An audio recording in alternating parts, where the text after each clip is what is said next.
Welcome to Open Minds Radio with Alejandro Rojas.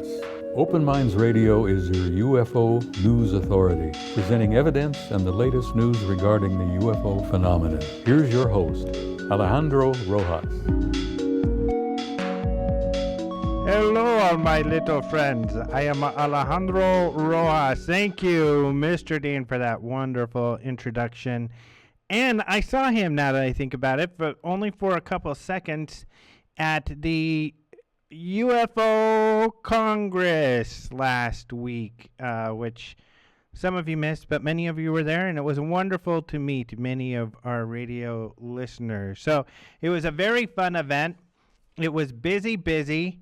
I got a little under the weather. I think it was, I don't know if it's a bad cold or bad allergies, but it kind of dampened my ability to party in the evenings, but that's okay because everything else came across pretty smooth and it was a lot of fun. And I know that Jason and I will be talking about it a bit. And you know what? Because I'm not sure exactly what Jason wants to talk about, so we'll just talk about everything and I'll wait. But I do want to tell you about our guest tonight. This is a great show, and we're happy to be back. I know some of you missed us and were saying, we miss you, man. So thank you. I missed you too, and we are so happy to be back. And I've got someone special on the show today, Jordan Pease. And this is great because many of you might not have heard of him because he's kind of a behind-the-scenes kind of guy. He helped with the Disclosure Project. He's been helping with the Congress for years. He's got a library in the Rogue Valley in Oregon, in Ashland, Oregon, actually. Really cool guy, and he's been kind of shy. I've tried to talk him into coming on the radio show for years. I think even when I started it, it's already been like 3 years, a little over 3 years or something like that. But he's always been a little too shy to do it, so I'm really excited that he did. And like a lot of people, they'll say, well, I don't know if I have a whole hour of stuff to talk about. And sure enough, when we get to the end of the hour, we're thinking, man, we could have gone another hour. Because everybody has a lot to say, especially if you're passionate about the field. You got a lot to share and a lot of opinions. Or someone like Jordan has a lot of history to share. So it's a lot of fun. We're going to be talking to Jordan later on in the show. But without further ado, why don't we just move on and bring on good old Jason McClellan, our news correspondent, so we can talk more about the Congress and do some reminiscing and tell you how you can go see some of the highlights and some of the cool stuff that went on. Hello, Jason. Hi there, Alejandro. Hi.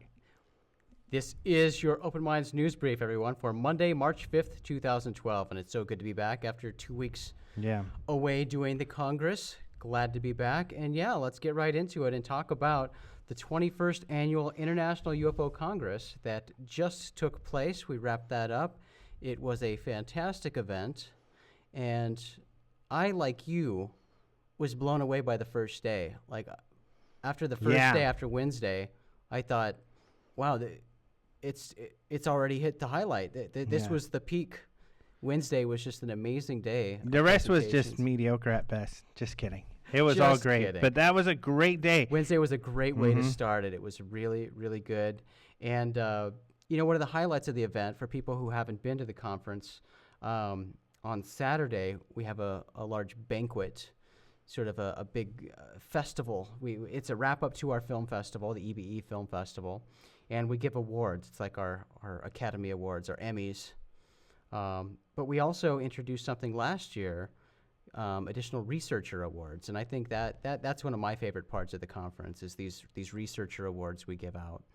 And so we have a Researcher of the Year award, and this year our Researcher of the Year was Lee Spiegel from the Huffington Post, who's been on the show a couple times. Well deserved, a good buddy of ours, and very, very excited to see Lee get that. It's well deserved. And it was fun to get to spend a lot of time with Lee at the event.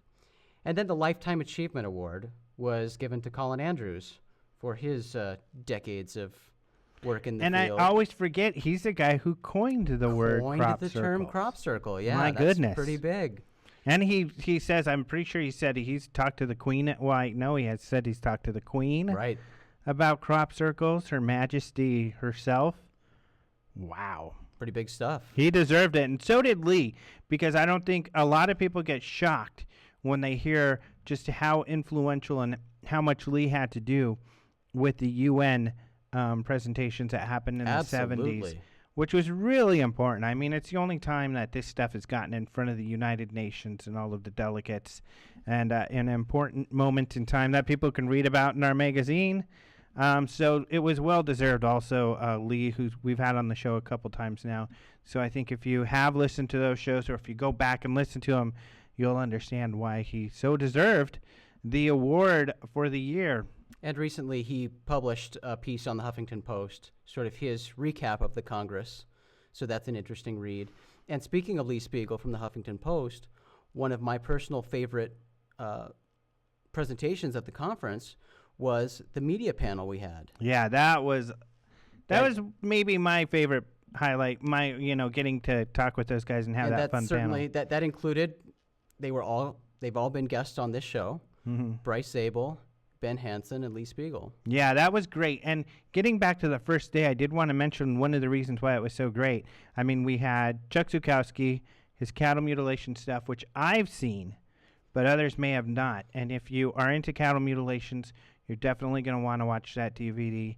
We had Clifford Cliff, who gets better and better all the time. He's witty and he's fun, but he went over some great cases because he's been combing the MUFON files, so these incredible cases from MUFON. Right. He recently stepped down as the international director, but he is sort of heading up the MUFON archives, and he presented some stuff that hasn't been presented before. So that first day was also Lee, and did we wrap it up with Yvonne? Was that the first day? It's all a blur. It becomes a blur. Now. But I remember, that first day, that first start, it was like, wow, these are great presentations. So we were off to a great start. Yeah. And again, the media panel was great. And I enjoyed that personally. And I think a lot of attendees did too. That's something new we did this year was the panels. Yeah. And people liked that, and it gave them a longer opportunity, a better opportunity to come up and ask questions because a large time period with the panels was devoted to questions from the audience. Yeah, like an hour in each panel, I think, was devoted to Q&A from the audience. And unfortunately, at every single one, we had to turn people away because there are so many people with so many questions. That's right. Luckily, they could go to the vendor room or out into the hallway to ask questions of the panelists. But people always have some great questions and come up with stuff you wouldn't have thought of. So that was a lot of fun. And yeah, like you said, I think people loved it. Yeah, I agree. And for those of you who either attended this year or didn't and plan to next year, or if you plan to return next year, stay tuned to the show. Listen in carefully because we will announce, and I have it on good authority, that registration will probably open earlier this year than it did next year than it did this year. And if this year's any indicator, as was last year, the hotel sells out pretty quickly, and you want to be in that main hotel. I had several people come up and say, I listened to the radio show, and I'm glad that I listened to you and got my tickets early because the hotel sold out like within a month. I heard that too, and I think a lot of the people were our listeners to this show, who, because we gave lots and lots of those warnings to people, get your hotel now. And a lot of the listeners did, and I think they appreciated that. And it's a beautiful hotel. It's a great hotel, deal. And that's where all the action is. And it sells out fast, as does every other hotel in the area. Mm-hmm. So it's a pretty big-time event. So, yeah, we'll definitely let you know as soon as the hotel opens up, as soon as registration opens up, so you can jump on that as soon as possible. But I had fun like I did last year.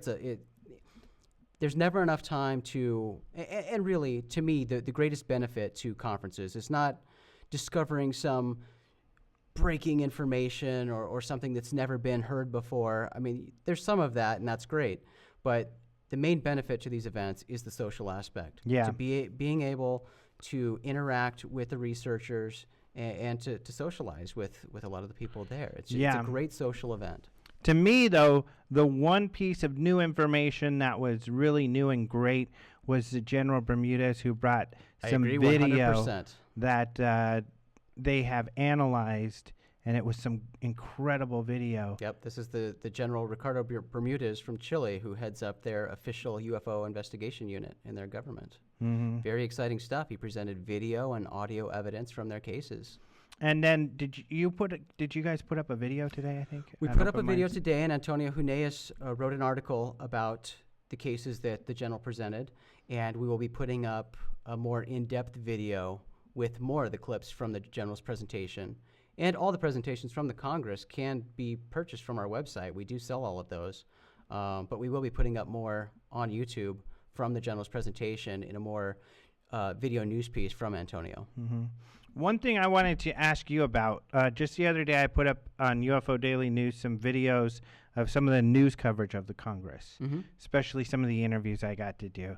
Just I was aware of those more. And so the coverage, though, was really good. I think you probably were able to look at more of the Congress coverage than I was able to look at. But overall, it was very positive, it seemed. You know, just like all the other UFO news, not all, but much of the UFO news coverage we're seeing lately, it's becoming covered more and more journalistically. Not covered as a joke. There's less of the rolling the eyes and throwing in a joke here and there. There's certainly some of that still, but the strong majority of the media coverage of the event this year was basically just straight up, here's the event and here's what it is. Yeah. And by the way, if you want to come out and see it, here's when you can do it and how much it costs. I mean, it was very straightforward news reporting without the little jokes here and there. I thought it was even better than last year, but you know, I was pleasantly surprised. Yeah, when I went to the studio for CBS in the morning, after we were done shooting, you know, the other anchors were asking me questions. They were asking, like, when do you think the government's finally going to tell us, is what they're asking. And, you know, I gave them whatever replies I had. And they're like, you know, do you think they will ever tell us? So these questions they were asking were kind of assuming that the government did know more. You know, they weren't making fun of it or anything. So it was really cool. That's exciting. And the media people we talked to who came out to the event were excited to be there. And they asked their own questions. And, yeah, they were very excited. Right. So I thought they did a good job. Yeah, it was very cool. Lots of great media. coverage. Yeah. Yep. Thanks, media. You rock. Well, overall, although we did talk about in that panel that you referred to why the media doesn't often get it right and why they do ridicule a lot. And there were some very interesting answers. And I think what was great is that we had coverage from a television show.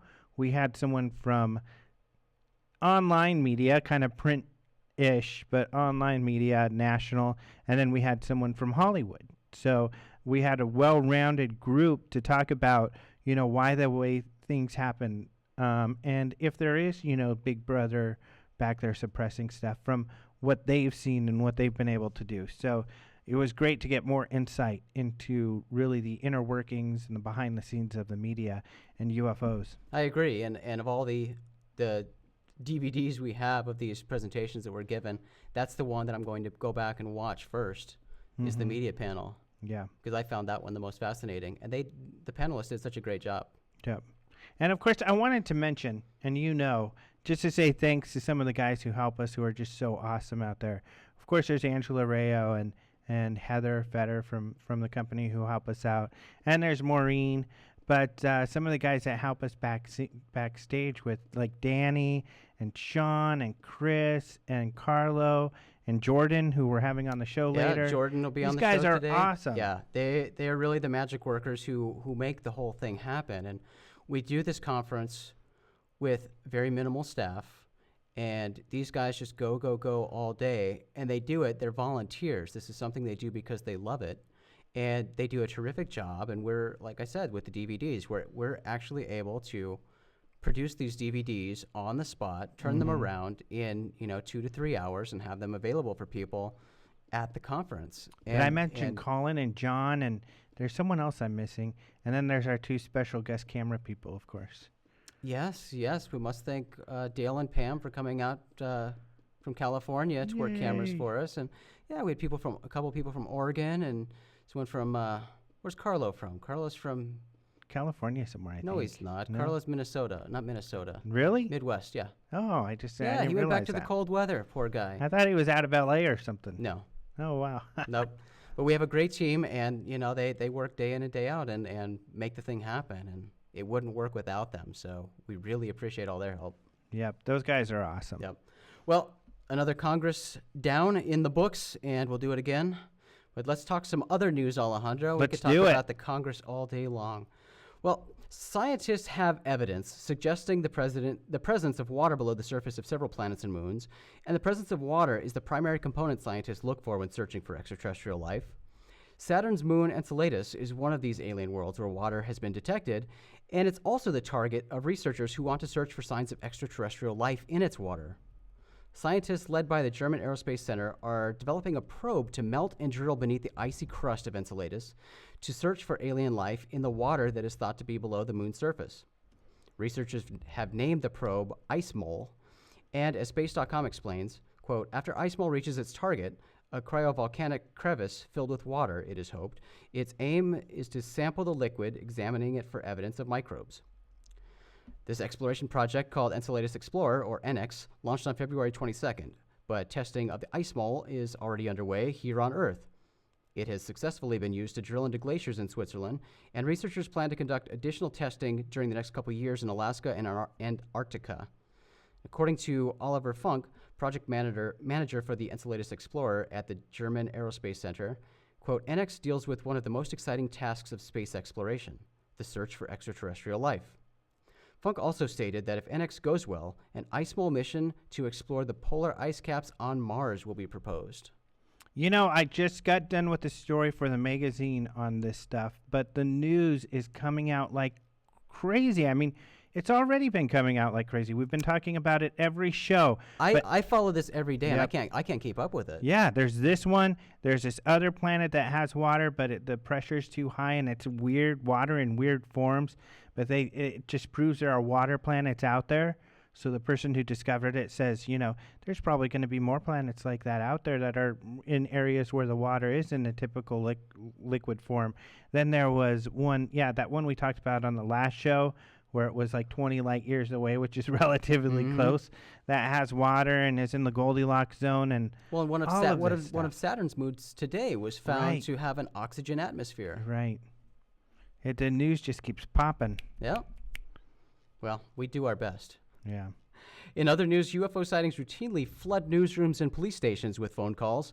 And while some police stations find UFO reports to be an unwanted nuisance, a law enforcement agency in Arizona welcomes reports of UFOs and other paranormal phenomena. KPHO, the CBS affiliate in Phoenix, reported last week that officials on the Navajo reservation investigate these strange cases and have been doing so for 10 years. This agency, known as the Navajo Nation Rangers, is a federal law enforcement resource. According to Lieutenant John Dover, and the management of national parks, fish and wildlife services, and archaeological sites are a few of the agency's responsibilities. Dover's investigations have revealed a, quote, wealth of information, and KPHO reports that the Rangers recently shared with them photos and documents from dozens of paranormal investigations. Dover told KPHO, quote, maybe we don't believe it, maybe we don't hold every belief that you do, but we're going to investigate it rather meticulously and professionally. We'll report it and let the chips fall where they will. In this willingness to take reports of paranormal activity and the promise to be thorough and discreet during the investigation process, that makes witnesses feel comfortable dealing with these officers. And Dover will reportedly be a special guest at the Harkin Shea 14 Theater in Scottsdale, Arizona on March 11th for the screening of the documentary, The Phoenix Lights. That event marks the 15th anniversary of the famous mass UFO sighting that took place in Arizona in 1997. And we met Dover last year at the UFO Congress. I don't know if he was there this year. Yeah, last year, I think so. I think I saw him. But we let them audit some of the speakers to do training because they were just getting started in this stuff. And they said that they would like to come to the conference and watch some speakers, but they weren't sure if they could afford it, and so we let them watch some speakers. So, and that's one thing that I asked them to be on the show, and I kind of dropped the ball, honestly, because they said they were a little shy about it, but I didn't pursue it. But I really need to because I will be there at the screening of the Phoenix Lights this weekend on the 11th. It's at 1 p.m. at the Shea Harkins Theater. So if you live in the Phoenix area, come check it out, where Dr. Lynn Katai will show her documentary on the Phoenix Lights. She does this every year, but this is the 15th year anniversary. In fact, we'll probably have her on the show next week. I think we'll be able to work that out. So, yeah, and we'll meet those guys, so I'll talk to them again. But really nice guys, and I just didn't know the depth. This article is incredible, the depth of research and investigation they've done. I mean, everything, and they're really getting out there and taking this seriously. It's very cool. These are full-blown investigations. They're Right. very meticulous, and they're taking it seriously. Yeah, really cool. So it's exciting to see, and you're right. I mean, they seem to be more out in the open with it now, so I think they'll be more willing to talk about it. Mm-hmm. Well, in December 2011, astrobiologist Paul Davies and research technician Robert Wagner published a scientific paper calling for the public's help to search for traces of extraterrestrial life on the moon. Now, the SETI Institute, the Search for Extraterrestrial Intelligence, is calling on the public for help as well. The SETI Institute announced the launch of SETI Live at the TED conference in Los Angeles. Now, this is pretty big. The TED, which stands for Technology, Entertainment, and Design, is a conference that's gotten quite large in the past few years. And so they were there, and according to Space.com, this new website, SETI Live, anyone can go to the website and register, and they can assist in the search for extraterrestrial radio signals by analyzing data received by SETI's Allen Telescope Array in California.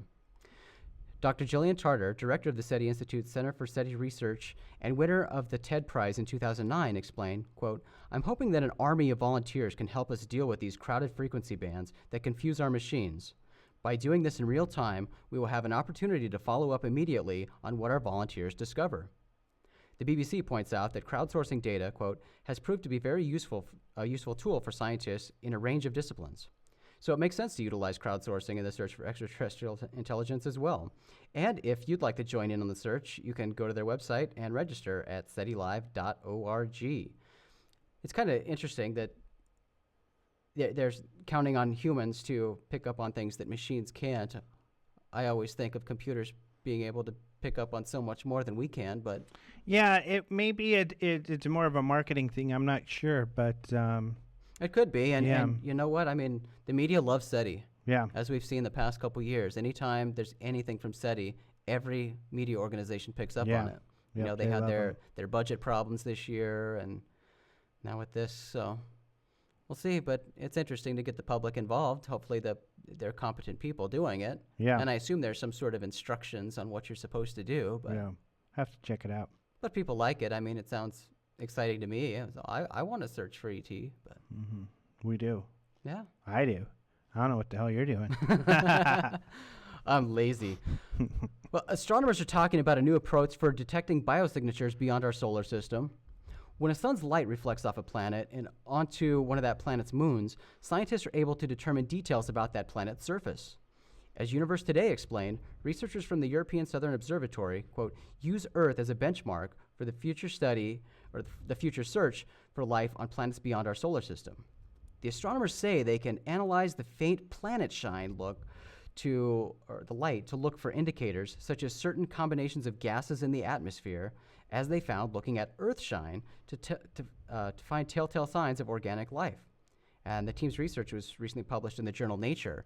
But this is kind of interesting. So they looked at our moon to test this out, and using the light that is reflected from the Earth onto the moon, they could tell that we have a cloudy atmosphere, and they could tell other things too. It's not going to be very detailed, and I think there's going to be a lot of guessing and filling in blanks, but it's another method that they're using on these places that they can't really get direct looks at the planet. Interesting. They can look at the reflections. Mm-hmm. Yep. Well, Alejandro, I've got one more story I want to get in here, and it's about another fireball UFO. Fireball UFO? So many fireball UFOs. Yep. So thousands of witnesses saw a strange, slow-moving bright light in the night sky above northern Britain on Saturday, March 3rd.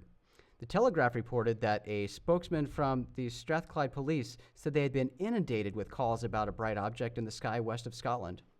Also, a spokeswoman from the Durham Police said they received several calls from concerned people who had seen a, quote, bright light or a fire in the sky. And some witnesses even reported their belief that this fire in the sky incident involved an aircraft. But air traffic control confirmed that no aircraft incidents were reported and that nothing registered on radar. Experts believe the mysterious fireball was a meteor entering the atmosphere, and there was even a woman today who came forward claiming to have recovered the meteor that came down. Oh, really? Yeah. Cool. Those are worth a lot of money. Yeah, she was pretty excited. She Yeah. saw, we looked on the internet. It looks like what it's supposed to be. But who knows? I mean, and again, they said, oh, this is like the brightest one we've seen in 30 years or something. But again, we're having all these fireballs, gigantic fireballs, huge They meteors. continue. That's what they say they are, meteors. But these things are supposed to be rare, and they're happening like almost weekly now. Yeah, I remember when it was so exciting when they had happened, and it was really rare. Then I saw the one out in the desert, and they're happening all over the place. Everybody's seeing them. Well, I do want to say this. This one, there's video of it, and it doesn't look like the one you saw. Yeah. Or like some of these I others saw that that. like It break looks a little up and different. it's green in the different colors. This was just a fireball. Yeah, very whitish, light Yeah. and big, and not breaking up, just this ball of Yep. Very interesting. cool stuff. Yeah. The fireballs are fascinating. Yep. Well, Alejandro, that is it for the news. Remember, guys, you can check out all these stories and so many more at openminds.tv, your source for UFO-related news. I'm Jason McClellan, your Open Minds news correspondent, and you've been briefed. Back to you, Sir Alejandro. Thank you, Jason. Jason can talk pretty fast sometimes. I can't talk as fast as he does that. He can go really fast. But other news out there. It's kind of funny. Lee Spiegel actually just posted one as we're talking on Chupacabras, so you can go check that out. Otherwise, like I had mentioned, we have the videos up UFO Daily News and then at openminds.tv, including the Bermudas ones that we were talking about, because like we said, that was a really incredible case, and they had a lot of investigation done on this kind of gumdrop, silver-looking UFO that was zipping around at amazing speeds while they were having an air show out there in Chile. So you've got to check that out. Now, I've got a lot to talk about with Jordan Pease. Even though he doesn't think so, I think we've got more than enough to go through. So I think we better go ahead and get Jordan on the line. I have on the phone with me one of my good friends and someone really I've gotten to know through the UFO Congress, working on it for many years or going there, and that is Jordan Pease. Hello, Jordan. Hey, Alejandro. Thanks for inviting me for this interview with you. I'm really excited about it. Yeah, I'm really excited to have you on because as far as I'm concerned, you're one of those kind of behind-the-scenes guy that helps gel the whole community and keep things moving forward. And so I'm really excited to talk to you about the different projects you have going on and your experience, over the many years of working on this stuff. Yeah, it's been quite an adventure for me. As I met you at the MUFON conference in Denver, Colorado. There, I think it was 2001. Do you recall? I can't remember at first when we met. I just remember it was a long time ago. But that makes sense now that I think about it. Yeah. Yeah, I think so. We were just doing our loadout there after the event, and I remember just spending quite a bit of time with you right at the loading dock, right, sharing my experiences with the Disclosure Project and the UFO Congress. Yeah, I do remember that our first conversation, right, that one there, because I was helping you guys load and unload because you were helping out with the AV. And I remember our first conversation ended with a hug because I remember I love this guy. That was my feeling about you as well, too. So I'm glad we're here, 11 years later, sharing our friendship on the air here. Right. That's great. So how long have you been helping out with the UFO Congress? Well, let's see. I have attended many conferences, as I'm sure you know, both as an attendee and on the production staff. And so I'm not really sure for your listeners, the UFO Congress was founded by Bob and Terry Brown. And I think their first conference was actually in Las Vegas, Nevada, not recalling the year. This year was the 21st annual, so whatever the math is on that. Then they moved it to Laughlin, Nevada, I think the next year. And shortly after that is when I began attending, so that would have been mid-'90s somehow or sometime. And then, well, these are long stories, so feel free to cut me short if I go on. Go ahead. Then it was actually during Steve Greer's Disclosure Project press conference, May 9th, 2001, that was a period that really changed my life in many ways, and we can get into that in more detail. Definitely. But it was during that conference, in fact, it was the night of the May 9th press conference, I took Bob and Terry Brown out to dinner, who were also there in attendance. And that's when they invited me to be on their production staff. So then that following year and every year since, except 1 year, 2005, I wasn't able to go. I've had the privilege of being on that production staff and helping make it all happen there. Okay. I guess let's go way back even further into your past to when you first started getting active in the UFO community, and what was the impetus for getting you there? Sure. I do want to share with your listeners a lot about that experience for me, and because I'm sure that other people who are studying these subjects have had a similar path into it. So, I came from a fairly mainstream background, had interest in paranormal subjects and the UFO phenomena, but mostly just as a casual hobby, I guess you'd say. Then in about 1988, I had a colleague. I worked as a sound engineer in the San Francisco Bay Area. This man's name is Stephen DeGrazia, and he had been a colleague and an acquaintance for quite some time, and I kind of lost track of him. Then kind of out of nowhere, he resurfaced in my life and was a completely different person, and he had attributed his change of life focus to a UFO sighting he had in Sebastopol, California. And because I'd known this man and felt he was, sane, I was very, very intrigued. And he was very happy to go on and on and on and on and on about his experience and how he felt, the world was being affected by contact with extraterrestrial intelligence, and et cetera, et cetera. And so that's what really, really kindled my interest in the phenomenon.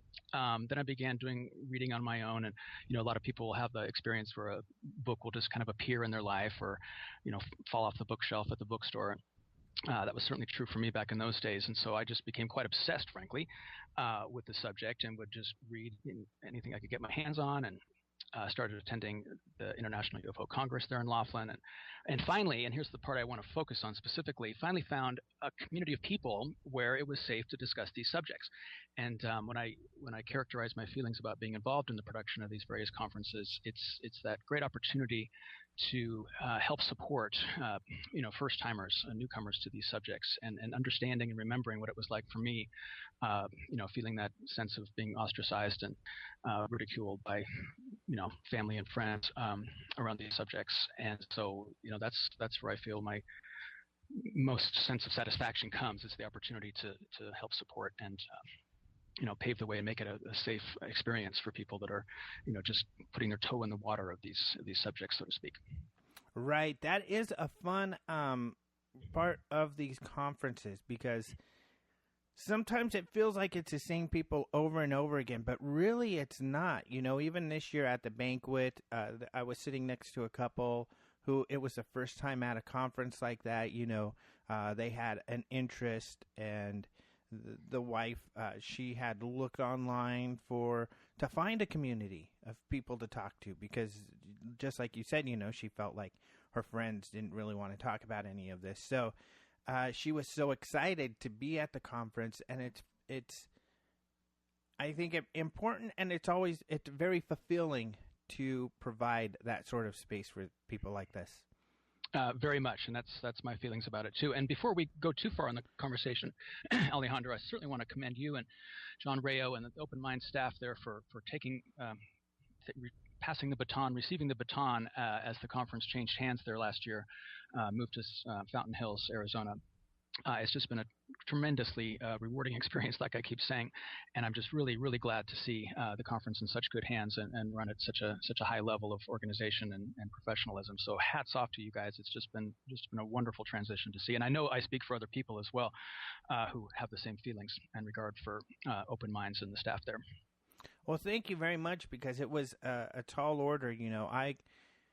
Before Terry passed away, I got to know her, and she was a wonderful person, and I so loved her, and I was so impressed by her business skills and being able to put this professional conference together.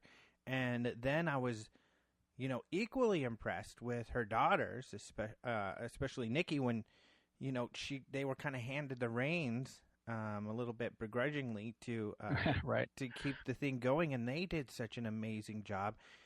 One of the reasons I was so amazed is because, as you know, I was involved with the MUFON conferences, but most conferences in this field don't make money, and they don't survive because of that. But these guys are so well organized, they've been able to keep it going, so it was a big challenge. And so, thank you, because it was a lot of work, and I hope, we've added some more energy to keep it going for years and years to come. Oh, yes. Again, it's just been great to see the level of professionalism increase. And like you say, Nikki Irvine is her married name, has just done tremendous work carrying on the work of her mother, Terry, and father, Bob Brown. And many people, I'm sure, listening are aware of the Brown family and the tremendous contributions that they've made to the field of UFO research and study. Yep. We definitely have mentioned them a lot. So good. Thank you for bringing that up, because it's a great tradition, and it's a fun to be a part of that tradition, and hopefully it's good to see you every year there. It really is, like you've already acknowledged, it really is like a family reunion of sorts to come together with people you typically only see once a year at those conferences, and there's just never enough time, especially when you and I are working backstage on the production. There's just so many people out in the audience that I want to catch up with and visit with. And this last conference, I had the opportunity a little bit to do that, but it never feels like enough. Those few days just fly by, and it's great to see the people, but it's unfortunate we don't get to catch up throughout the year as much as we do at the conference. Yeah, it's funny because even though we're backstage spending a lot of time together, I'm always thinking, man, I hope I can grab Jordan and have a conversation, because really, you're busy back there duplicating DVDs. I'm usually pacing behind the stage, waiting for making sure the AV is working for everyone and scrambling to fix anything if it's broken. So it's just, so tense that we're not behind stage having conversations. We're so focused on the show. Yeah, not at all. There's just not enough time, like I said. I really also want to take this opportunity to encourage listeners that haven't been to a conference like this, if they are at all inclined, I really want to encourage them to make the effort and do it. Your website, I'm sure that you'll mention again, but I'll say it now, openminds.tv is how you learn more about the 2013 conference. I don't think there's any speakers up there yet, but has the details about the dates and the beautiful accommodations. Let me comment on that as well, too. Laughlin was a nice hotel and the great facilities there, too. But, boy, it sure has taken a step up to be hosted at your new venue there, Fort McDowell, just outside of Fountain Hills, Arizona. It is fun because it's a beautiful place, and it's where these golfers go. And it feels like, taking even more so bringing the subject out of the closet and putting it, being bold and putting it, a good foot forward in that. We don't have to be shy about this subject. It's a real subject. It's an important subject, and it deserves as much respect as any other, if not more. Absolutely. If not more, I agree. And that's what I think I speak for many of the people that attend those conferences, realizing the implications, of course, of the UFO phenomenon and all the related subjects that seem to dovetail tangentially. There's just so much there. And I'm just really glad to see finally in the media this program that I'm sure a lot of the listeners are aware of, Ancient Aliens, has really, I think, taken it to the next threshold of acceptability and in our society, that there really is a reality to these phenomena, and it certainly warrants a lot more attention and resources devoted to it to study it and understand all the different facets of it. Now, one of the things you had touched upon, and I wanted to talk more about, is back in your earlier history and this stuff, is the Disclosure Project. Really, yes. It was a disclosure project that got me, to really throw myself into the ring and to devote so much of my life. I was interested in the subject, but when I saw, all of these credible people brought to the forefront, brought to the Washington Press Club in May of 2001, I thought, wow, people need to know about this. I was a journalism student, and so I really kind of took that on as my beat and ran with it. And that was one of the exciting things when I first talked to you, because you were working some of the behind the scenes on the Disclosure Project. How did you get involved with that? That must have been exciting. Oh, exciting just doesn't even begin to encapsulate that year and a half I spent touring around with the Disclosure Project. Steve Greer and the witnesses. Boy, it's a long stories too. Well, let's see. How did I get involved? I think was your question. Well, let's see. I'd known Steve Greer. I'm sure I'd seen him lecture at the Laughlin conference, and probably received an email or something about this May 9th, 2001 press conference, and thought, wow, that's going to be a significant event in history, and gee, wouldn't it be fun to attend that live? And so I made arrangements to do that and brought two of my friends back with me, and just expecting to be in the room and maybe meet some of the witnesses and fly back home, and that's all I was really expecting out of the experience. But little or unbeknownst to me at the time, fate had a different path in store for me, thankfully.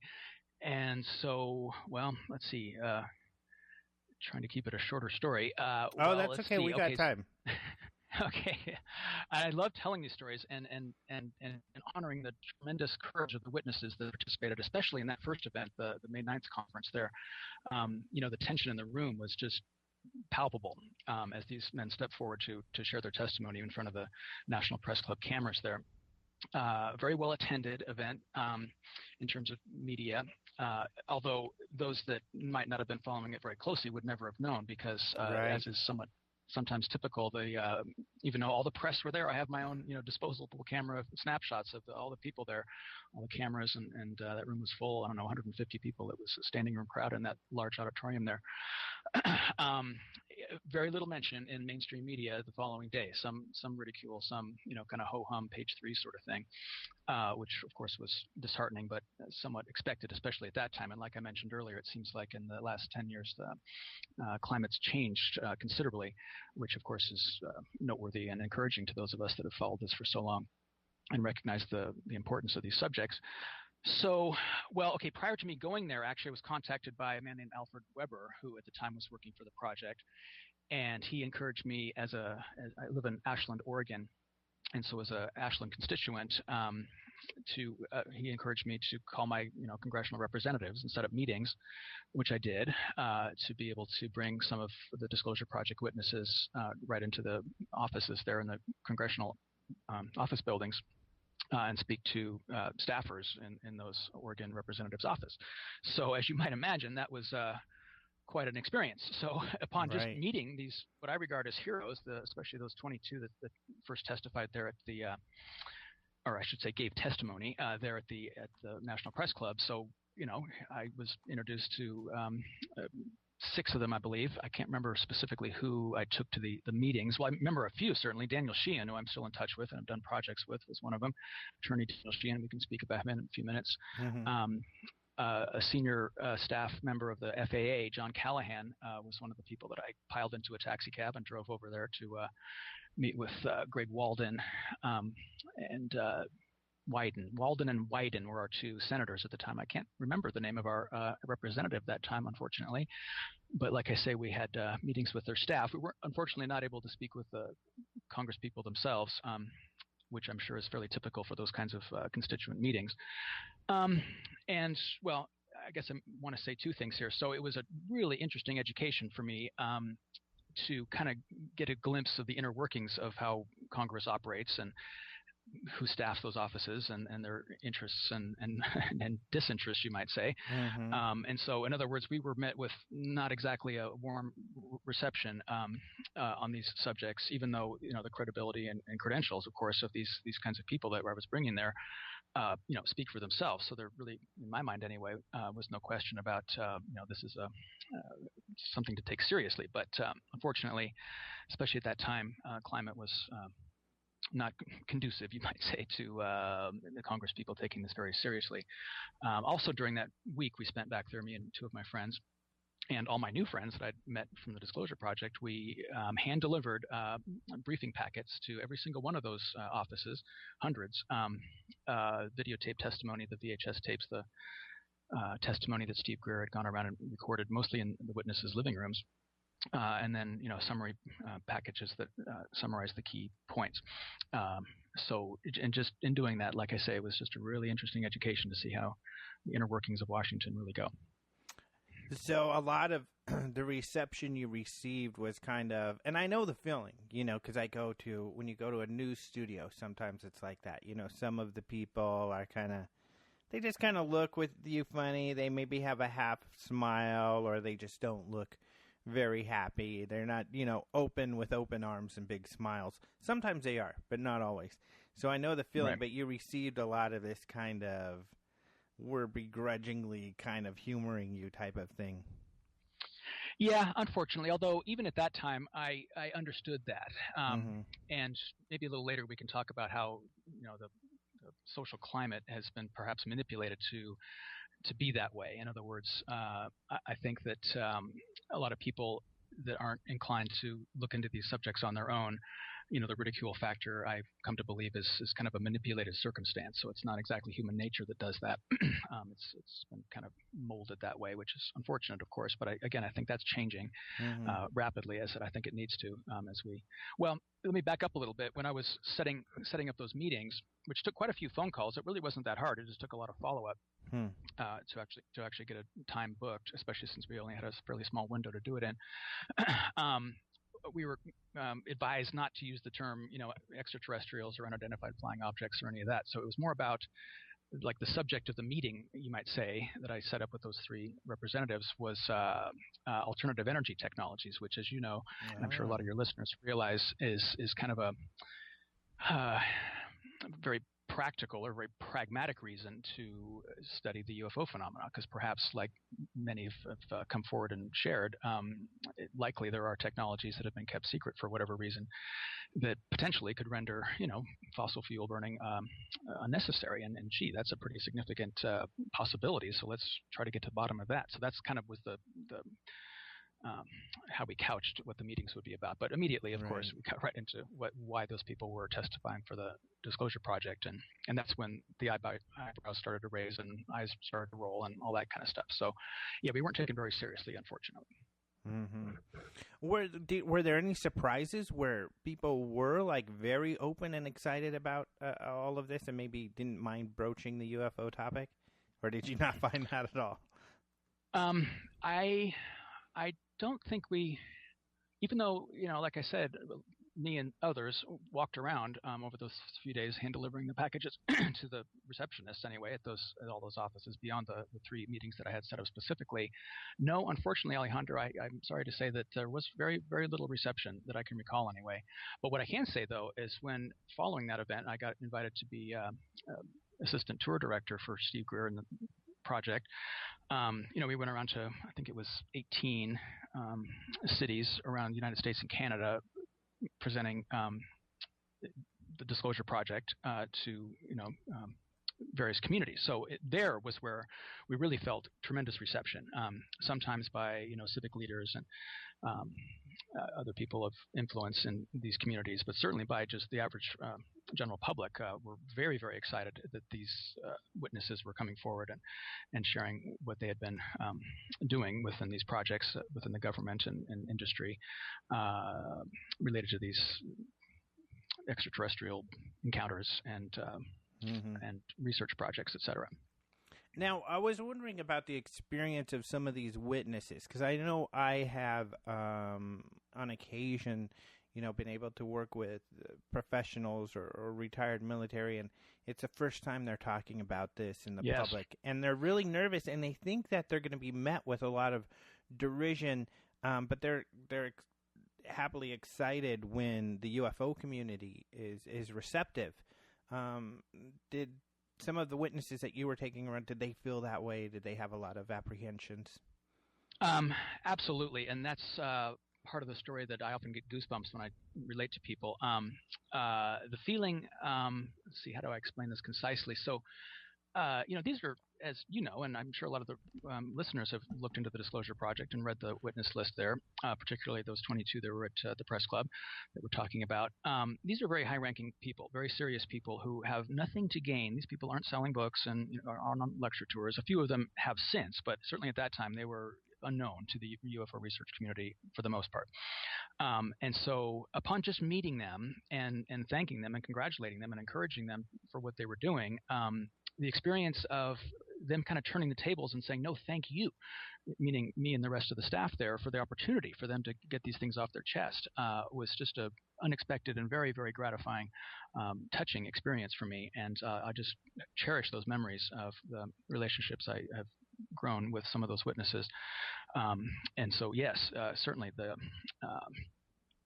experience for them, for the most part, has been tremendous, as well as they have been received so well by at least the UFO research community and more people now, as this subject becomes more socially acceptable to talk about. I want to talk a little bit about Daniel Sheehan too, because I know he's a friend of yours. You talk with him, and I don't know if people realize how important he was to the Disclosure Project, because he kind of set that legal precedence. Well, he put up his help saying that, look, if you guys come forward, I will be sure that to represent you should there be any ramifications for you talking about things that you're supposedly not to speak about, because his argument was that any of these things you weren't supposed to talk about, supposedly, if they were not legal anyway. And so that, I think, from what I hear, helped a lot of those people, because they did have some legal representation should there be any backlash. Sure. Danny Sheehan has become a mentor and friend of mine, and we've worked on several projects together. He's invited me to participate in a lot of the things that he's been doing. Boy, where do you start with Danny Sheehan? Well, those that don't know that name, I don't have his bio in front of me, although it runs 3 or 4 pages, as you probably know. Well, he's well known for his work with defending Karen Silkwood in the Silkwood case, a great film that portrays what happened there. Certainly the Pentagon Papers, the Iran-Contra affair. Those are ones that people would have heard about. Then there's several others. Right now, he's working with the Lakota Indian tribes up in South Dakota with challenges with child abuse and what happens, way off on the reservations that the mainstream news media just isn't aware of. Some real unfortunate events that he's trying to represent those poor people about. So that's kind of his focus these days. But others will know, your listeners will know that he's spoken at these conferences. He's extremely articulate about the idea of extraterrestrial contact and exopolitics, and especially from a kind of a theological point of view, I suppose you'd say, implications for religious beliefs and the like. But again, especially also the sociological ramifications, I guess you'd say, and things that we need to be starting to proactively, preemptively consider as we enter a larger universe of intelligent life, perhaps. Mm-hmm.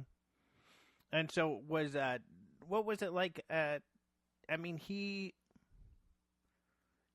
just very thoughtful. He's very spiritual. He's just such an interesting guy. So I guess at the inception of your friendship with him, what were your impressions of him when you first met him?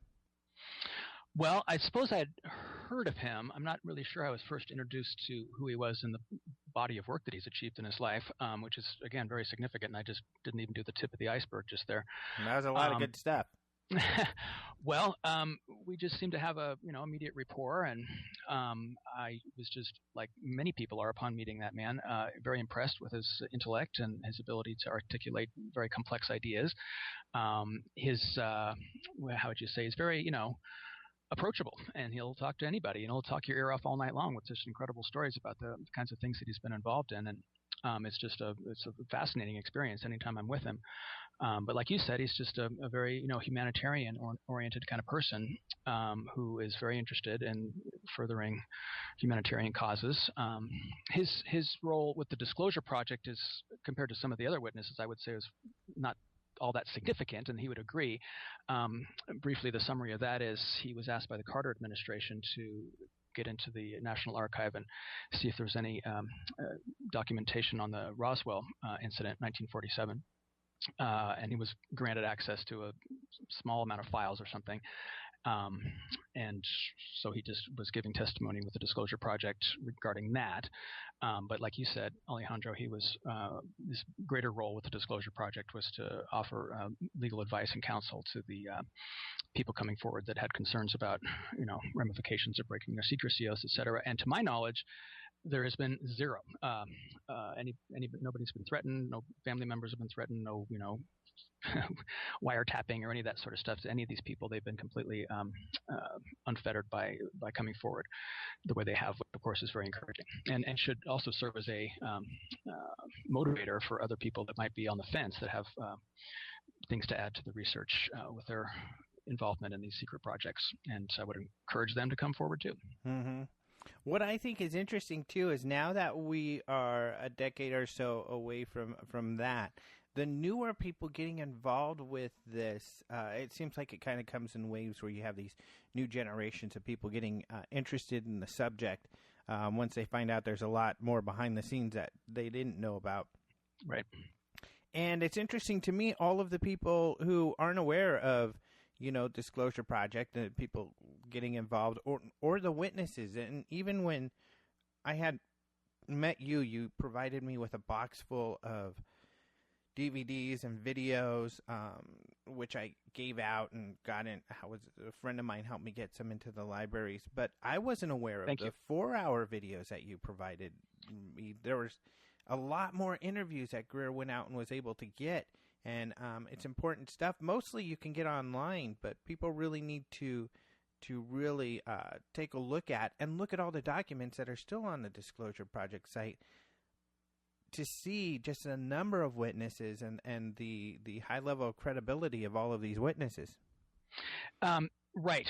Absolutely. Thanks for highlighting that, Alejandro. And like I should have mentioned a few minutes ago, it was, prior to me engaging with the Disclosure Project and being invited to be on that staff, I've never had any what I could call, close encounters with the phenomena per se. Mm-hmm. I've done a lot of desert camping and, been outside, certainly looking at the sky a lot. So I've seen unusual things in the sky, like I think many of us have, but nothing that I would, conclusively call an extraterrestrial contact or a true UFO sighting like other people, have experienced. So for me, my belief, I suppose you'd say, has come from scales being tipped, sometimes I'll say, with the credibility of these witnesses, especially the military people or airline pilots, people that have nothing to gain, everything to lose, you might say, by coming forward. So the weight of that evidence, I guess you might say, for me, has been what's really tipped my scales into becoming a believer in these subjects, again, short of my own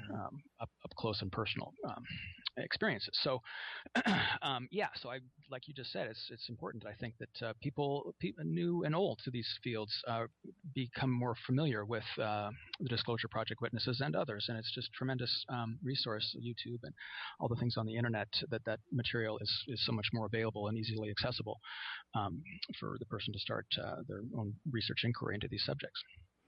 Now, how do you feel about the aftermath? You touched a little bit on what I felt at the time, too, and what really inspired me was the lack of the media really running with this, because that's what got me motivated. I was a news hound at the time. I was always curious why UFOs weren't a bigger topic, and when I asked, my people in the field of journalism, they would all say, well, if there was some real evidence, if we had something, we'd run with it, because that would be the greatest story ever. The Disclosure guys handed them this story, and they didn't run with it, and I found there's more to it, that we got to work a lot harder to get this story out. Now, one aspect, and I think Dr. Gray talks about this, is that disclosure happens. They provided disclosure. A lot of credible people, a lot of military people came out and talked. And I see that, and I kind of agree with that. On the other hand, there's a lot of people out there who feel that, not disappointed with, I think, necessarily the people who put on the Disclosure Project, but disappointed in thinking we need to really shove this in the media and government's face more to get things rolling. And they feel that a little disappointed in that it didn't have the impact that it should have. Maybe just because I'm always into the, everything is the way it should be, and I feel that it did get a lot of people involved, and it had a great impact. How do you feel about that? Um, well, yeah. I like what you just said, and here's my version of that. The world is perfect exactly the way it is, including those efforts to make it better. I take a lot of refuge in that idea when I get frustrated about the pace of social change, and especially the UFO disclosure issue. Well, let's see. I feel the term I've used and heard other people's used is kind of the soft disclosure idea, an idea of soft disclosure, meaning it hasn't really happened in the way that Stephen Greer or Steve Bassett, who I'm sure your listeners know of, or others that have made efforts for that kind of formal governmental level disclosure. So that may never happen, in my opinion. And perhaps I'm wondering, as I've had, a decade now, like you said, to kind of continue to be steeped in these ideas and consider it more, perhaps that's a more appropriate approach, at least for Western societies. A lot of people have their own opinions, of course, and myself as well, speculate about the consequences of a hard disclosure to contrast with the idea of a soft disclosure. If Obama or any government official of high rank, interrupts this news broadcast for an announcement about what's been kept secret in Area 51 for all these years, that might unnecessarily cause an awful lot of strife. And so perhaps people that are in charge of these things, whoever they might be, have considered that very, very carefully and concluded that doing it the way perhaps it's been happening in the last 5 years or so, or longer perhaps, through television program documentaries and through fictional Hollywood movies and that sort of thing, that is a more appropriate and likely strategically effective way to finally get this information out in a way that wouldn't necessarily cause disruption to social systems and beliefs, especially religion and government, et cetera. So I guess I've become a lot more comfortable with the idea that it didn't quite happen the way that we were imagining back in 2001 or so with the efforts of the Disclosure Project. Also, I want to mention that that particular event, May 9th, 2001, isn't the only time efforts like that have been conducted. You're going to have to help me with the history.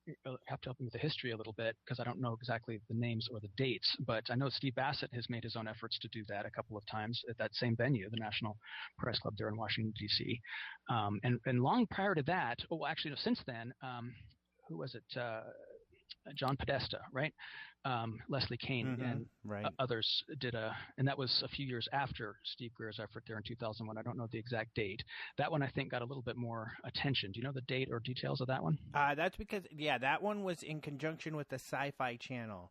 So that's why it got a little more attention. It's funny because I write about these things a lot, especially the Podesta one, but I always get mixed up on dates. But let's see, November 2007? Sounds about right, 2007, I would have guessed too.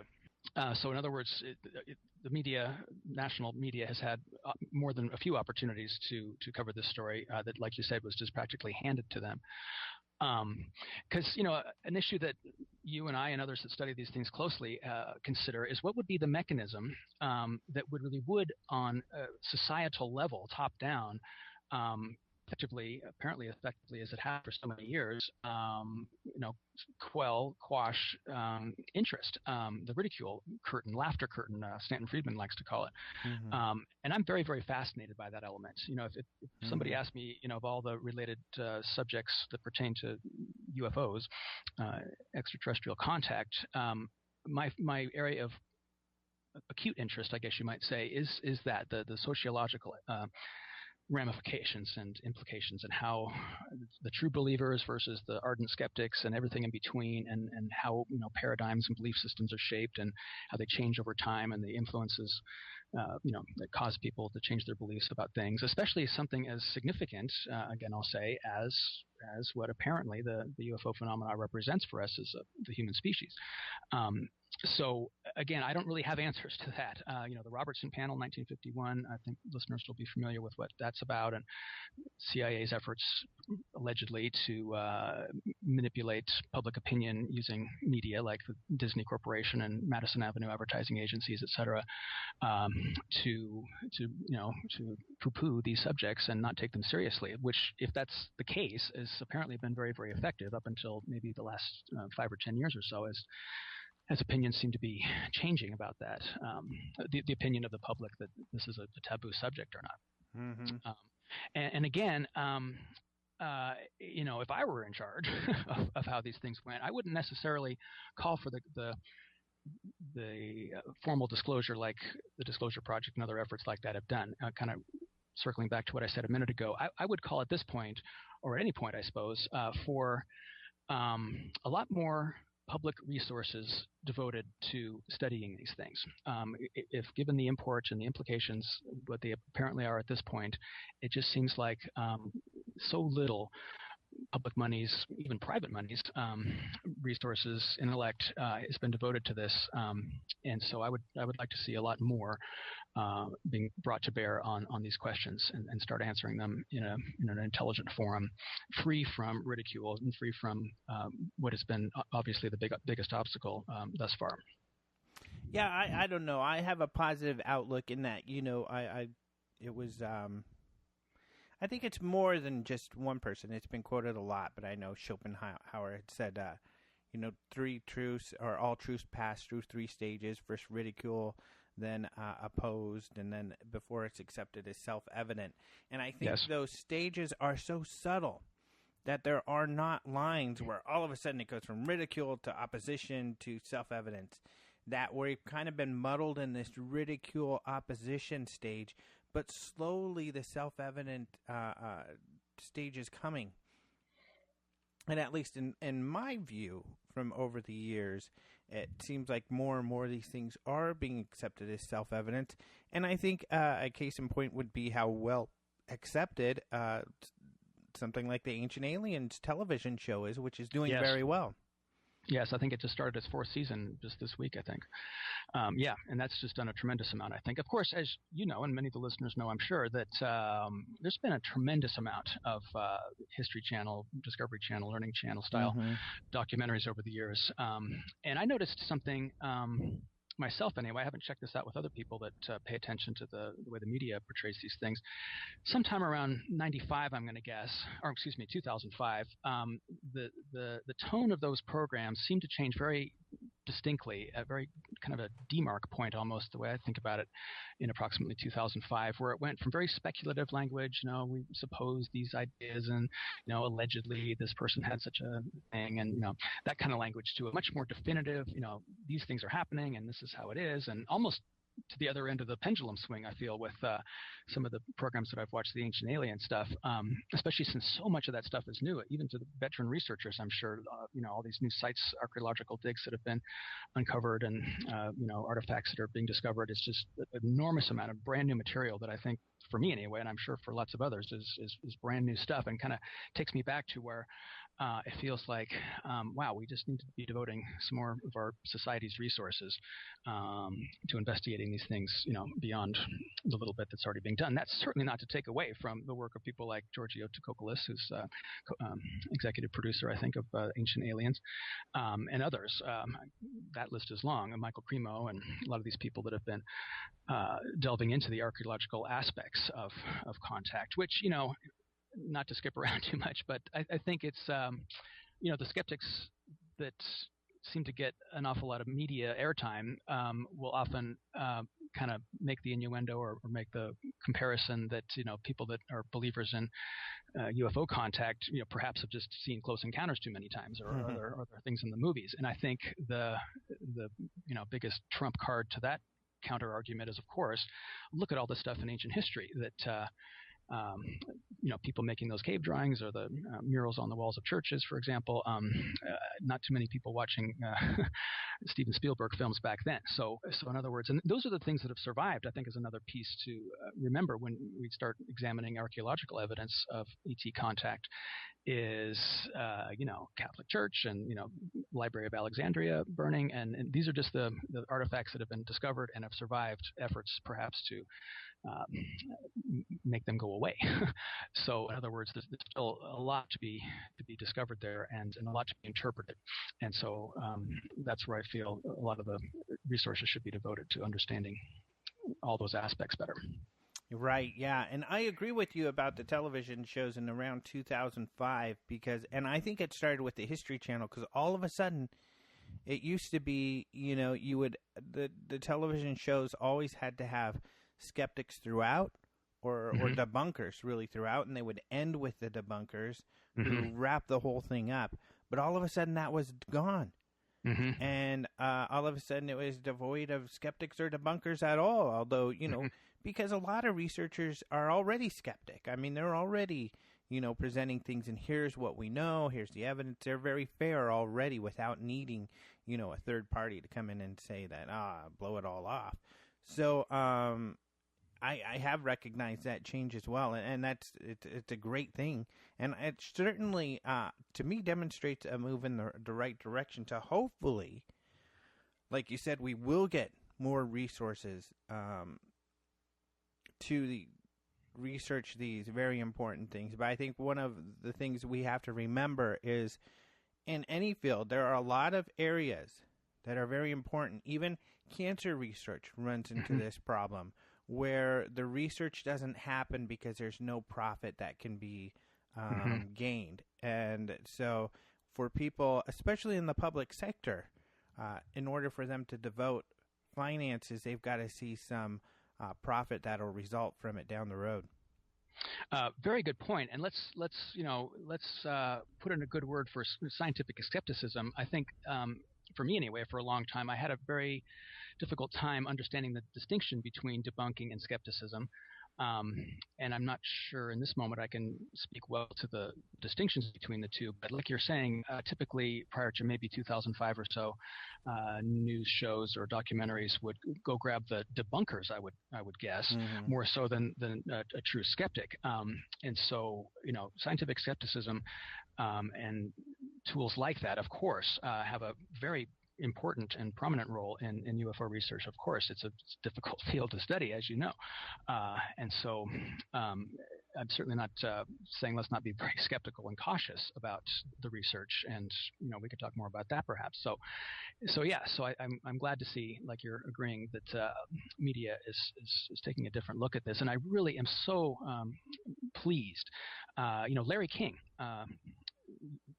Live show has done many programs on the UFO subject, and I think, at least in that kind of vein of mainstream media, did a pretty fair job about showing both sides and didn't, like you say, end those programs with a kind of a smirk. So I congratulate him and others like him who have taken the subject on, as you would expect journalists would think to do. And I don't know to what degree he had to kind of twist the arms of his producers or whatever to be able to do those programs, but it was great to see so many going back so far. I think Steve Greer's Dr. Stephen Greer's first media appearances was on on Larry King Live, back live in the Nevada deserts, as I recall that program, sometime in the mid-'90s. So let's certainly give credit where credit is due to the media professionals that have acted responsibly, I'd say, in taking a solid look at this without the kind of obligatory skeptical take, which, like we both agree, seems to be changing, thankfully. Yeah, I agree with you with Larry King, and hopefully now that he's retired, someone will be able to get an interview with him where we'll be able to ask those questions. Was it difficult for you to get the producers to agree to these shows? What was your interest? Why were you so interested in what did he find most compelling? And there were times where, the debunker, he's arguing with the debunker, not the ufologist. He's telling the debunker they're ridiculous. Yeah. So that was really exciting. And hopefully another news person will pick that up. Yeah, and it's interesting, and I wonder if we could, even between us, kind of just brainstorm a bit of a list of celebrities like that who seem to have their own, personal interest in this and aren't shy about, coming forward in their media appearances and their public personas, lending their credibility lending credibility via their celebrity to this subject. One that immediately comes to mind, of course, is Dan Aykroyd, that a lot of people might know. He produced a video called, what is it, Dan Aykroyd Unplugged on UFOs, I think is the title. I was very impressed when I saw that. He just sits in front of a camera and speaks very extemporaneously. He gives the viewer the impression that he's very well versed on these subjects. And I'd like to see him step out more in the public eye. I know he's been invited to the Open Minds conference in the past, and I think he's going to speak at MUFON or something once too. That didn't come together. I don't recall. Who else can you think of off the top of your head, celebrities that have endorsed this subject? No, that's a good point that you make about Dan Aykroyd. I interviewed him him recently, too, and he is like any of the top researchers. He's so plugged into all of this. He knows everything going on. When I asked him, it was just after Bud Hopkins had passed, and he was talking about that. He was aware of that. Let's see. But yeah, Sammy Hagar recently. He doesn't shy away from it. There is also the lead singer, and I can't remember, Tom DeLonge, the lead singer of Blink-182. Yes, a big Steve Greer fan. That band, yeah. Really, yeah, he's really into it, and they own the Macbeth shoes, which has vegan shoes. I get so. We doubly appreciate him because at Open Minds, because we have a few vegetarians there. So, yeah, these are just a few, but they're very brave about coming forward and not shying away, which is great. And just like with the military and industrial corporate witnesses with the Disclosure Project, that I would like to think paved the way for other people to come forward. These celebrities, like we're mentioning, hopefully will do the same for other celebrities to follow suit as well. Oh, and I was surprised. Sigourney Weaver, she really came out when she was in the movie Paul, and they asked her about it, and this was in another country, and she was really just like, the government's hiding stuff. I'm sure they have recovered crash discs, and they really need to tell us what's going on. I mean, she was really into this stuff. Interesting. Yeah, well, as people know, she's the star of the horror film Alien. Yeah. So she's an interesting type of celebrity to come forward on these issues. Not exactly a celebrity, but another journalist I'd like to acknowledge, George Knapp, who is Coast to Coast program, has done tremendous. He's 14 Emmys, I think he's won, not on the UFO subject. But he's certainly a journalist leading the pack on being very open-minded, of course. Right. Beyond open-minded, I'd say. Yeah. He's a journalist really who largely, well, not just him on his own, but a large part of it is him, but certainly it's his news organization, KLAS, that brought Area 51 to the public. Right. And they also brought the now I'm blanking out on his name, but Bob Lazar. Bob Lazar's story to the public also. So they were instrumental in that. And yeah, he's a great mainstream reporter who's not afraid to tackle the issue and does on a regular basis. Yeah, I really love his style. He's just been really great. Another journalist that I met during the Disclosure Project, Leslie Kane, who I know you know. Oh yeah. Her book. She was interviewed on the Stephen Colbert program with her book. Right. I can't quite think of the title of her book right now, but it's an interesting companion study, I'd say, to the Disclosure Project, because it goes into military witnesses, and she traveled around and met some of the people that in other countries, France specifically, that have kind of been doing their own version. That's something else we need to mention too, Alejandro, is even though the United States has been a little slow releasing formerly secret information, boy, as you know probably better than I do, in the last, what would you say, five years or so, what is it, 20, I think, or upwards of 20 countries have come forward very publicly, as far as I know, and just kind of laid it all out. Yeah, some of them more along the lines of the U.S., like, oh, see, here's our files, there's not much there. But some of them very active in saying, yeah, here's our files, and we think they're interesting, and we think there's something real to this phenomena, too, such as France and Argentina and Chile and quite a few other countries that are taking it very seriously. Right. Just at the Open Minds conference, that general from Chile, was calling for international joint efforts to, pool resources to study these phenomena. So, congratulations to the courage and vision of people like him. Ricardo Bermudez, is that his name? Bermudez, yeah. Yep. Yeah.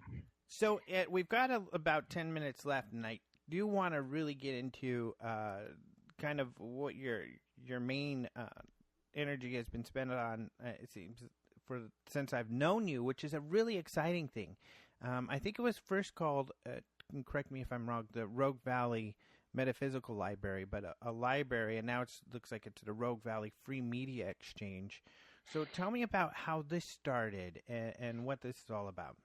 Oh, Alejandro, thank you for asking. This certainly is my passion in life, is to share information around these subjects, particularly the UFO information, with as many people as are interested. And so following my work with Steve Greer at the Disclosure Project, came back home to Ashland, Oregon, and just was impelled, I guess you'd say, to begin an organization that would provide resources for people to continue their own study. So Steve Greer spoke here right around that time, probably 2002. Can't remember the exact date. 600 people came to that lecture at the Southern Oregon University School here in Ashland. And boy, that really kind of gave me some encouragement that there was a lot of interest in this area, Southern Oregon, enough to support us founding a nonprofit lending library. So boy, long story short, how can I do that? Boy, it was one of those kind of experiences when you get really clear about what your intentions are, just get out of the way and let the universe support you. And no time in my life have I had a better example of that as when we first founded the lending library in approximately 2001 there. It was just easy and fun and tremendously exciting to make that happen. So the library has grown through donations primarily, although we acquire some things on our own with a small acquisitions budget. We boast, I guess I can say, the largest collection of UFO-related study material publicly available in the United States that rivals perhaps the Roswell Library. If anybody gets to the Roswell Museum, make sure you kind of peek behind the back desk there. When I was there several years ago, if I hadn't just happened to see the sign, I would have missed it. There's an incredible research library there in Roswell, so ours is on par with that. Wow. And we welcome anybody that wants to, avail themselves to those resources to come and be a member and check it out. So we operate the lending library, and then other part of our organization does events, discussion groups, lectures, of course, both in our own facility here in Ashland, but we also use other spaces to accommodate larger audiences at the college, and also over in Medford, Oregon, the larger neighboring community.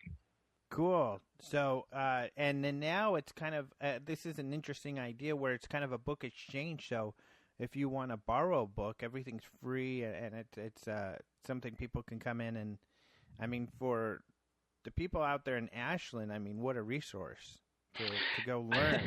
I mean, I've got a wall full of books here, and they weren't free. Let me make that distinction. Thanks for the opportunity. So there's really kind of three elements of our organization. So it's the metaphysical lending library with a focus on the UFO phenomena, of course, and videos as well. It's not just the books, audios and videos that supplement that also. So that's kind of our core is the metaphysical library. Then events, of course, like I mentioned. And then about, when was that? 4 years ago or so, we took over an operation that another man had started here in Ashland called, at the time it was called Ashland Media Exchange. We changed the name to Rogue Valley Free Media Exchange when we took it over. So that is kind of like a library.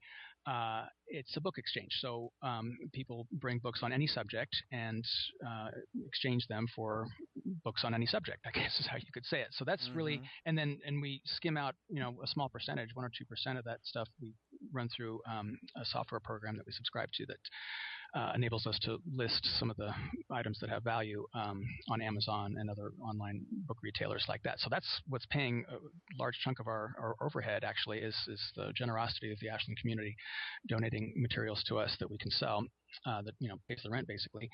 But then everything else that doesn't sell, which again is the majority, 95 or better % of that stuff just goes out back on the shelves for free. So that's not metaphysically or paranormal spiritual material per se. That's all subjects, fiction, nonfiction, and all subjects in between there. So that's and we use that kind of as a way to,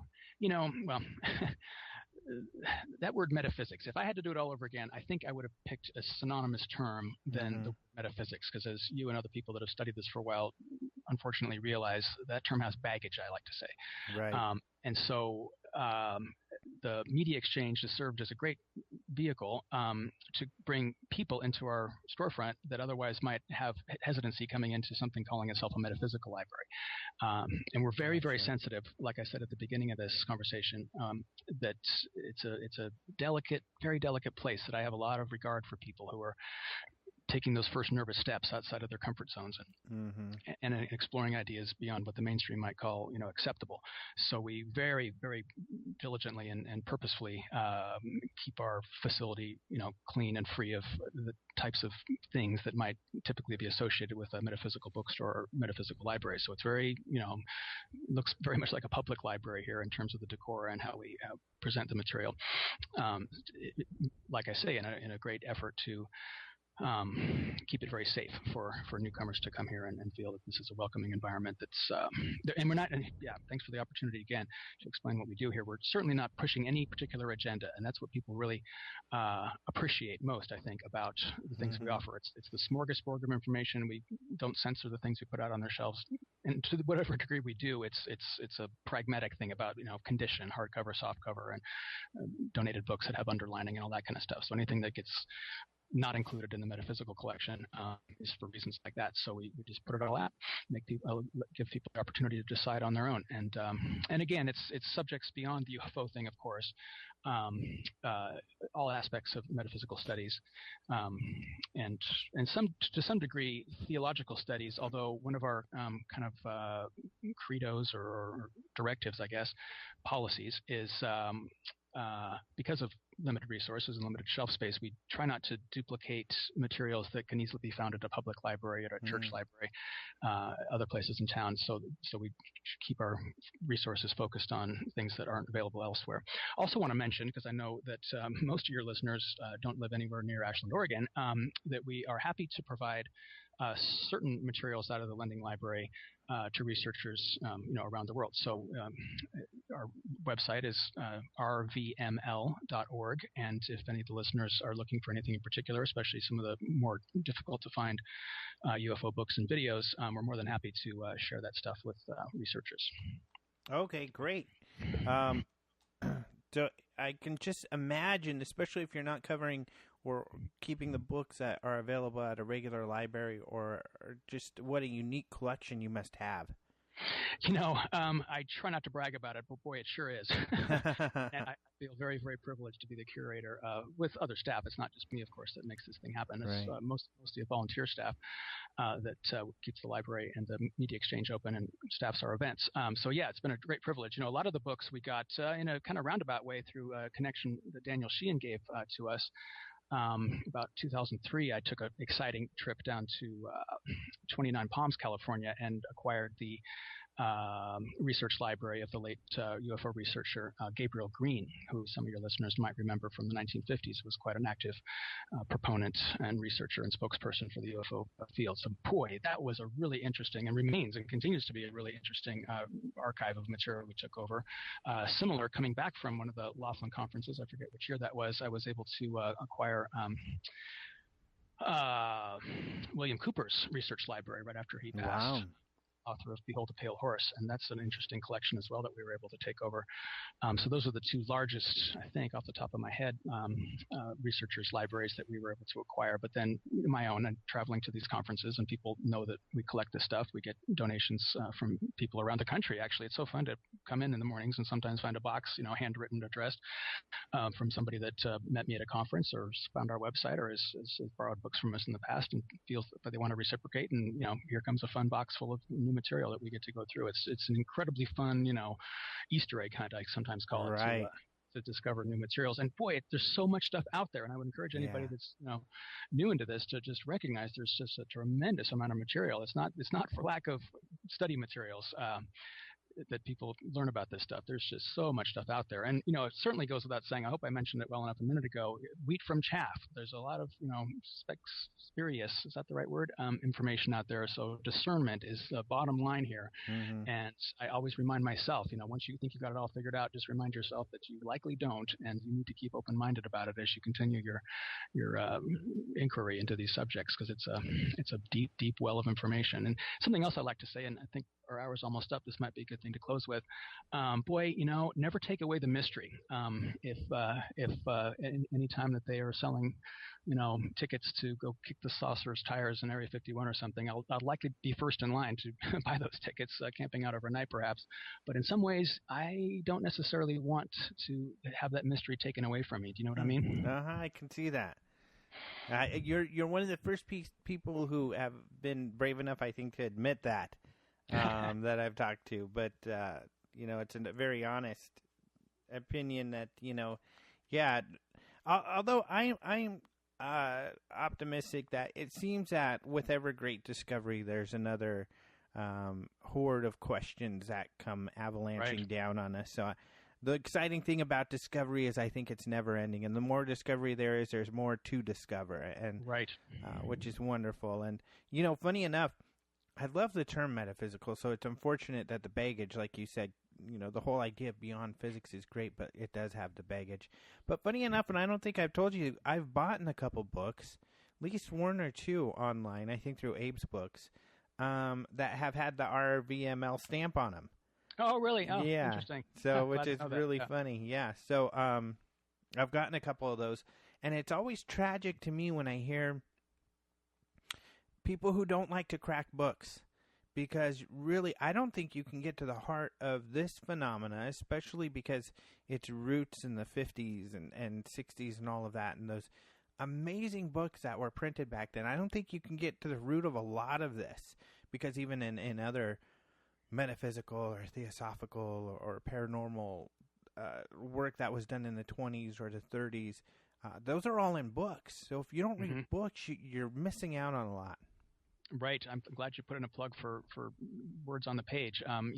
Internet research is one thing, attending conferences is another, but boy, you really got to spend your time, in the stacks, so to speak, familiarizing yourself with all the background, like you said, that exists there. It's a deep, deep well, like we both agree. Mm-hmm.